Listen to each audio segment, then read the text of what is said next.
किबला फिर साहब ये मुझे ये बताइए कि ये जो उर्स है इसका शेड्यूल क्या है, कौन कौन लोग इस उर्स में शरीक हो रहे हैं, 2 दिन की जो उर्स का शेड्यूल है उस पर रोशनी डालें। किबला 27-28 अक्टूबर पीर और मंगल को उर्स है और हमारी ये ख्वाहिश होती है, मेरे वालिद करीम ने मेरी तरबियत भी इसी तरह की है कि हमारे यहाँ कोई मेले वाला रिवाज नहीं होता, बिल्कुल भी। सिर्फ महाफिल का इनकाद होता है, पहली नशिस्त में महफिल समा होती है, फिर उसके बाद चादर पोशी होती है, 27 को ज़ोर के बाद होगी, और रात को हम महफिल की रात और बहुत बड़ी महफिल नात का जो है वो इंतज़ाम करते हैं। लेकिन एक बात अर्ज़ कर दूँ, जो आजकल महफिल नात का हाल है ना, वो हम नहीं कभी होना देंगे। बड़ी बात, सही मानों में जो नात पढ़ने वाले लोग हैं वही हमारे पास आते हैं और नात के आदाब को मलहूज रखते हुए, स्टेज के आदाब को मलहूज रखते हुए, नात का तकद्दुस है उस तकद्दुस को मलहूज रखते हुए महफिल नात हुआ कर। माशाअल्लाह। आजकल मैं एक बात ये भी याद कर दूं,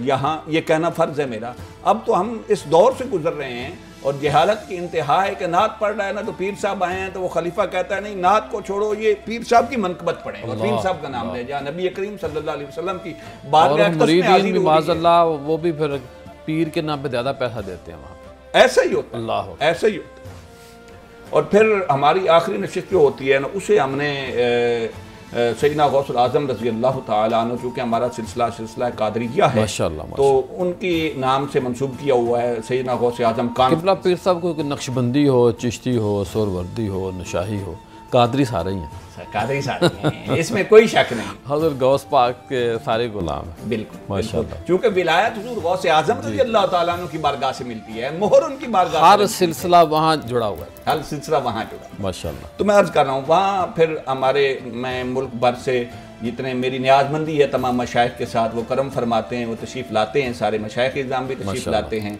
और ख़िताब के लिए इस दफ़ा हमने हुज्जतुल इस्लाम पीर सैयद इरफान शाह साहब मशहरी माशाअल्लाह और अल्लामा खान मोहम्मद कादरी साहब को मदऊ किया हुआ है। बड़ी बात है। अब ये बताइए कि जो उर्स में 2 दिन में कितने लोग शरीक होते होंगे, या आखिरी जो दुआ होती है उसमें कितनी बड़ी तादाद में लोग आमीन कहते हैं। मैं लोगों को ये कहना चाहता हूँ कि प्लीज़ अपने वक्त को कीमती बनाएं, और अगर आपके कोई मसाइल हैं, रूहानी हैं, जिस्मानी हैं, तो आप इस उर्स में शरीक हों, और कम अज़ कम जब दुआ में शरीक होंगे तो उस दुआ की बरकत से, किसी के आमीन कहने की बरकत से अल्लाह उस शरीक होने वाले बंदे की अल्लाह मुश्किलें हल करेगा।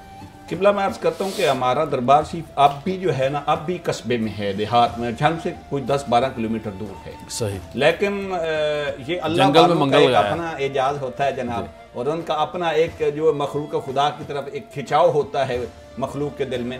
तो 8 से 10 हज़ार का मजमा उस देहात में भी 2 दिन मुसलसल रहता है। बड़ी रात की महफिल में, पहले दिन की महफिल में, फिर ख़त्म शरीफ की जो महफिल होती है उसमें तो वो हर साल जो 27 और 28 अक्टूबर जो है ठंड भी होती है रात को।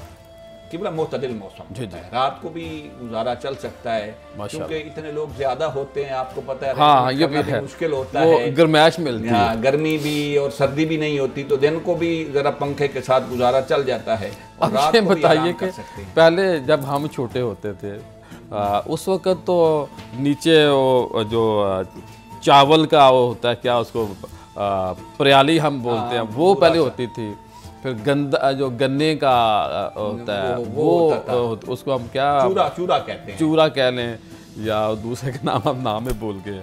तो अब तो माशाल्लाह बड़ा वीआईपी माहौल नहीं, अब तो हर जगह चीज़ें बदल गई, डेवलपमेंट हो गई है, माहौल बदल गया है, माहौल के मतलब ज़माने के साथ साथ अब तो बेहतरीन कालीन होते हैं, आप जहाँ जाएँ और बेहतरीन जो है वो इंतज़ाम होता है।